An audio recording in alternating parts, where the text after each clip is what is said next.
Hey everyone, welcome back to another video. So today we're back working on the Mark IV for an episode.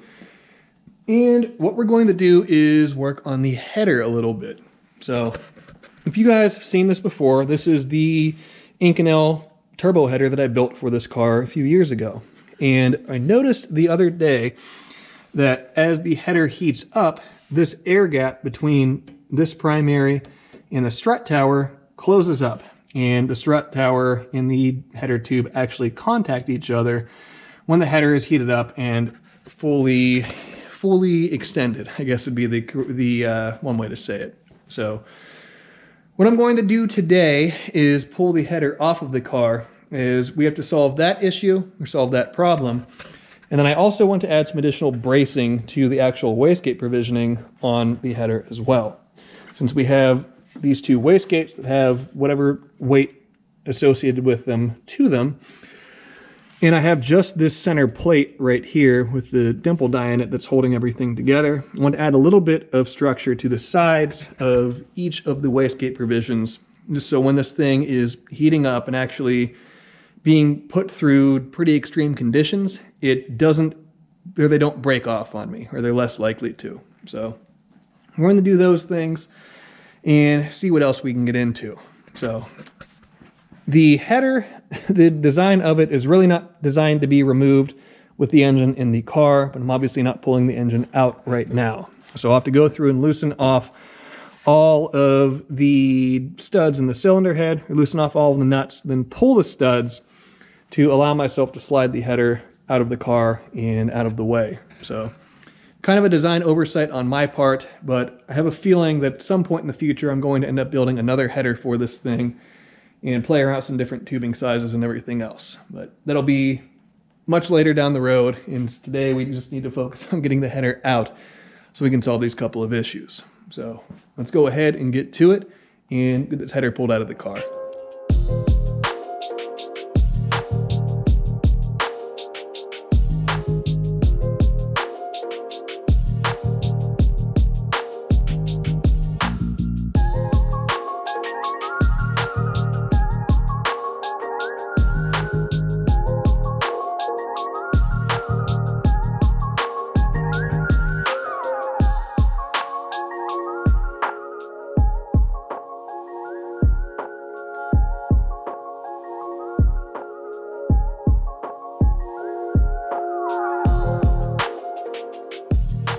There we go. The whole hot side, or at least the header portion of the hot side, is removed and is over here on the ground. So this was a little bit of a fight to get it out of there. I had to remember my order of operations, and I'm like 90% sure I'm going to end up building another header for this thing, but just not right now. This one needs to get me by for a little while longer, as to build another Inco header, that's a big financial undertaking that I'm not prepared for right this moment. But what we are working with is this area right here on both sides for the wastegate provisioning. So I'm going to make some gussets, weld them to the sides here, and I don't think I can get around to the inside to weld anything there. Yeah, that'll be next to impossible. So we'll just do some bracing on the outsides here, maybe a little bit on the back sides of the wastegate provisions here, just to really put some additional structure there and really make sure that these wastegates aren't going to fall off of the header. I don't think they will. I did a pretty good job back purging and everything else as I was putting this together initially, but heat and vibrations, you guys hear me talk about them a lot. They do odd things to parts, and the last thing that I want is to have this thing fall apart when we're actually leaning on it on the dyno. So we'll knock that out tomorrow, as I'm going to be getting out of here in a couple of minutes. But as far as chassis modifications to the car, we're going to remove this bracket right here, as it serves no purpose any longer. And I'm going to come in and massage this area of the strut tower a little bit more there. So we can knock those two things out right now and at least get ourselves in good shape for tomorrow coming in here and cleaning up the rest of this, or modifying the header rather. So let me get my hammer, get to hammering, and we'll get this done before too long.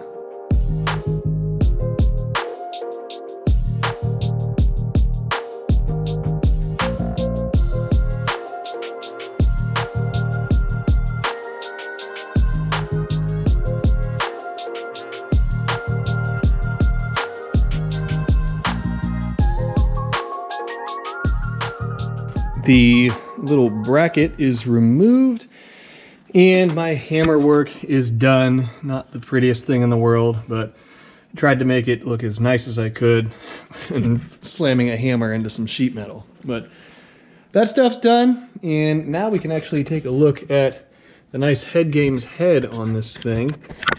So I'm not sure how much you'll be able to see port-wise. Actually, let me grab a flashlight.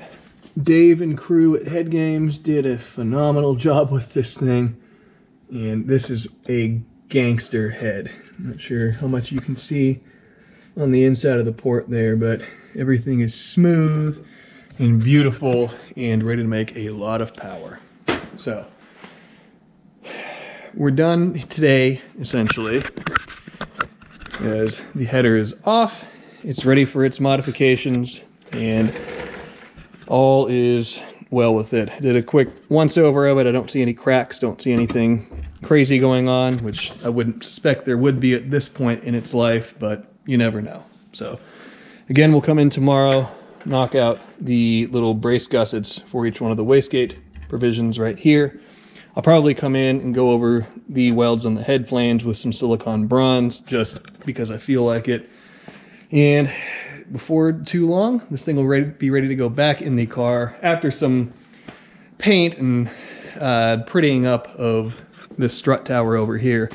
But yeah, we're wrapped up for today. So I'm going to get out of here. We'll come back in tomorrow, keep going with this thing, and get it ready to go back together and make some beautiful noises again. Well, it's time to get to work on the Supra's header. So I have this leftover 1/8" Inconel plate from building the downpipe and the mount for it, and we're going to use this to build the gussets for our wastegate provisions. So this is a pretty simple thing. I'll get some cardboard, map out and draw out the shape that I need to cut. Cut 2 of them, as I'm going to be bracing both of the wastegate provisions, obviously, and then get them welded on here, and all will be well there. So beyond that, I think I'm going to try to put some gussets on the backside here, tying this surface into this surface here, just to really make sure this thing's supported, as I really don't want this header coming apart on me. So without further ado, let's get to it, and then we can see what else we need to do to this header while I have it out of the car.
The gussets and braces for my header are now fabricated, tacked onto the header.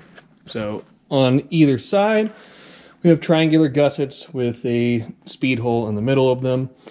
And these are 1/8" as opposed to the 049 wall that the whole rest of the header is. So there's quite a bit more structure to each one of those brackets, and I don't have any real concern with them ever coming apart.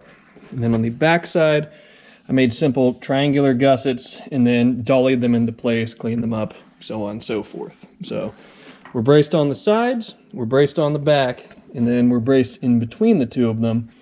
So I think we should be pretty good to go with this header at this point in time, and I don't foresee really ever having an issue with the wastegates falling off of this. So I have both of the wastegate provisions plugged up with some foil. I have the actual turbine inlet flange with one of my buddy Brad's TIG Aesthetics purge plugs stuffed in there, and then the head flange fixture plate that I had made for this header is fastened to the head flange. So we're ready to start a purge and ready to start welding and I guess brazing when we get to the head flanges. I'm going to go through and weld around each one of the welds on the head flange with some silicone bronze just to kind of clean things up a little bit and to add a little bit of ductility, or provide the ability for a little bit of ductility as opposed to having just the nickel alloy filler rod there. So all that being said, I'm ready to start the purge. I'll get some gas flowing through this, let it push all the oxygen out, and then when I'm confident that we have an inert environment on the inside of the header, I can strike an arc and get to welding all of these new features to the header.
Well, now I'm not too worried about the wastegates falling off of this header. We have our two little gussets back here, two little braces, two little gussets, one right there, and yeah, we'll have to wait until the header's up to see that one. And then I also went back over top of the head flange welds with some silicone bronze, and I have to finish brushing these, as I like to come in with a stainless brush and just brush some oxidation and some nastiness off of the surface of silicone bronze after it's been laid.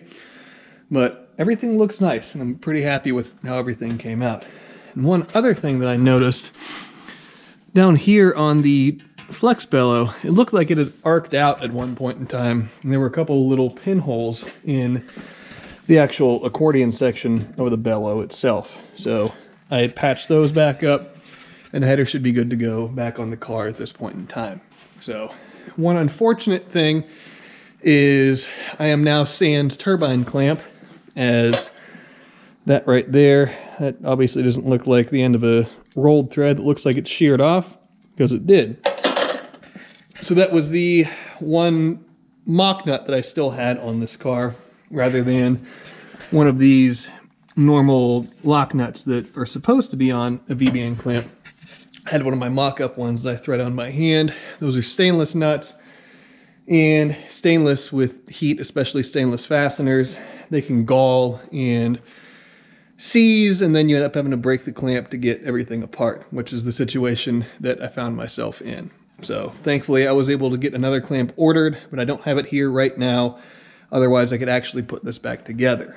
So in the meantime, I'm going to come in here and get this area here prepped for some new paint, and it's going to be a little bit lumpy and bumpy, but the header should hide most of that, and it is what it is until this thing is all disassembled and ready for actual paint. So let me string the air hose over here, prep this area here, get everything squared away and ready for some new paint, get that strut tower painted black again, and then we're just waiting for the clamp to come in before I can put this whole thing back together.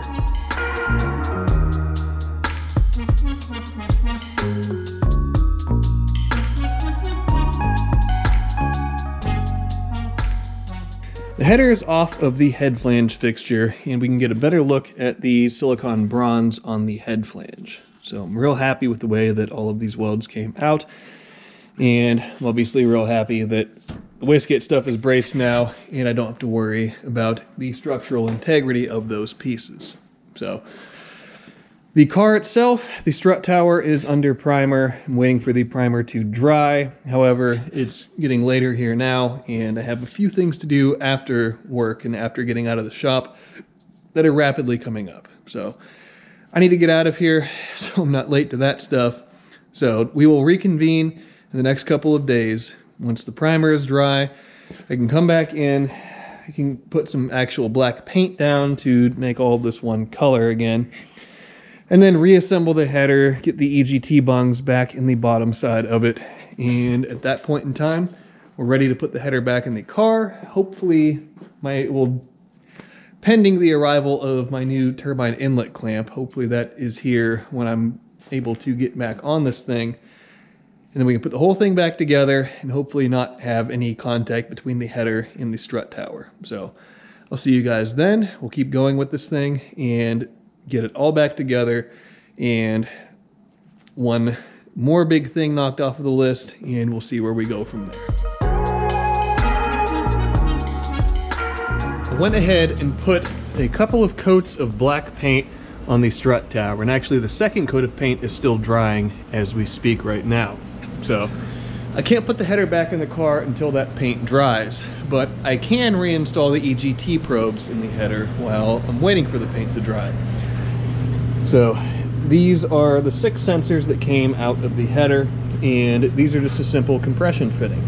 So I took these out so that way, A, they wouldn't get in the way of putting the silicone bronze pass on the head flange, and B, so I didn't cook the center with the heat of the TIG torch. So now it's time to reinstall them, and it's just a matter of putting the sensors back in, tightening the nuts down, and everything will be good to go. So let's go ahead and do that.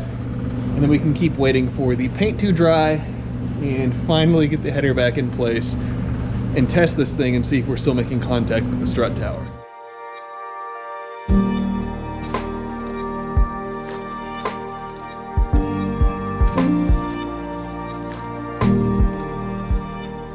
Pretty quick and easy reinstallation, and I'm not sure if this is 100% correct or not, but it's what makes sense in my head.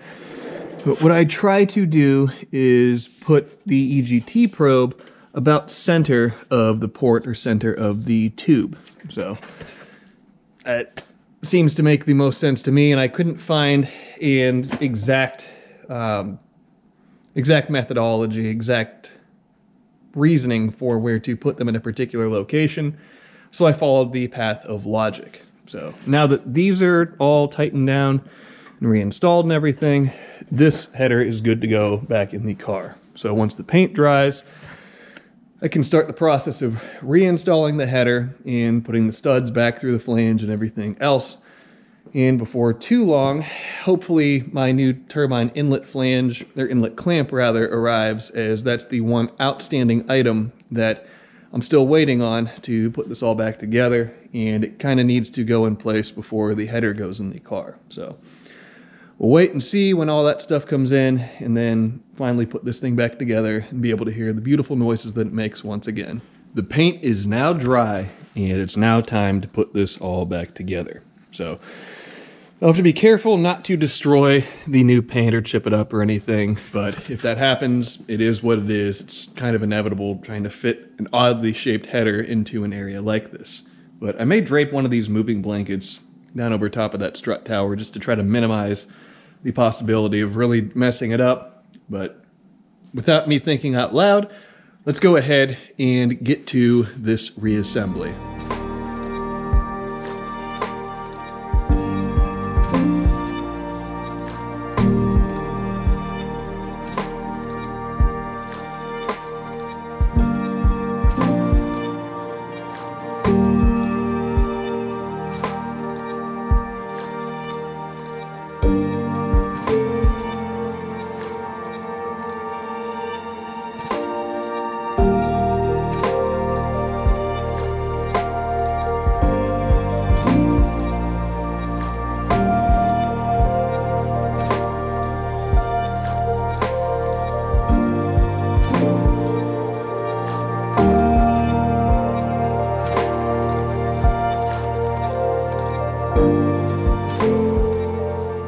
Supra's hot side is all back together. And funny thing about this, it actually went back together more easily than it came apart.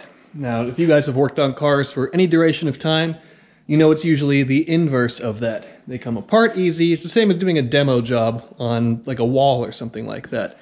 The wall goes down easy, but bringing it back up and building something new ends up being more difficult. It's due to the detail work involved and so on and so forth. So it works the same way with cars typically, but in this instance, it was a little bit easier to put it back together. So beyond that, we have about 3/8 of an inch clearance between the strut tower and the header now, and I won't know if that is enough until I run the car. So it's all back together now, so why don't we go ahead and do just that. All right, time to start it up and run it. So, still have power, so that's good. I didn't really do anything to cut the power on it, so let's hope for no exhaust leaks now, and here we go.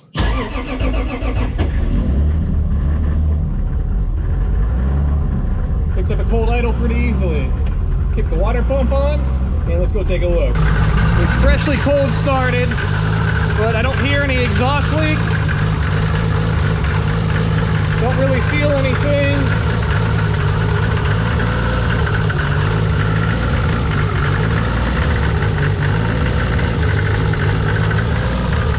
Yeah, should be good to go. So I'll let this thing get a full heat cycle in it, just to make sure the header expands as much as it's going to, and then we'll check and see and hope that we have clearance. Otherwise, this gets pulled back apart again, and I start hammering it even more. Well, you can hear the car kind of popping and making noise, and I guess you hear the fan just kick on there, as well as the water pump running, but after a full heat cycle, we still have a lot of clearance.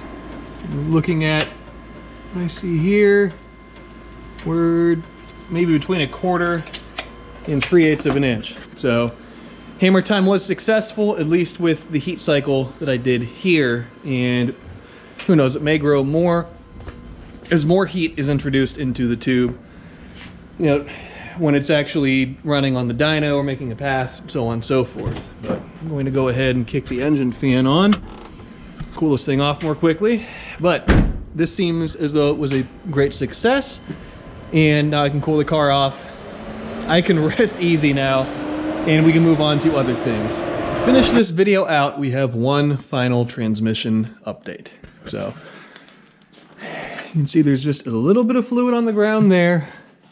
There's a little bit here, and I think that it's finally actually just the pan gasket, but I'm not 100% sure. But I'll insert a clip right here of some other findings that I had, and another problem that I fixed that solved the vast majority of the transmission leak. Just shut the car down, and there you can see fluid again.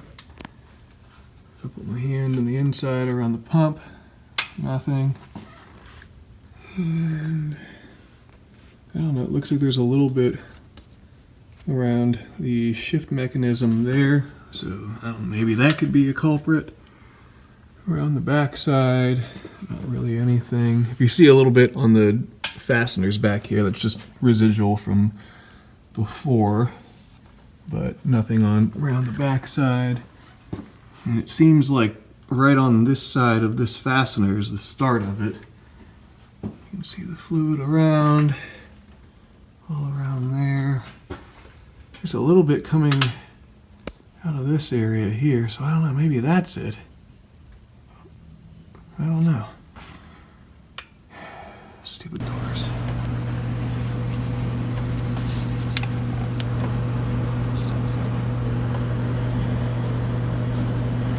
Pretty good amount of slop with this thing. Not a whole lot of O-ring engagement. So I'll put a thicker one on, see if that does anything.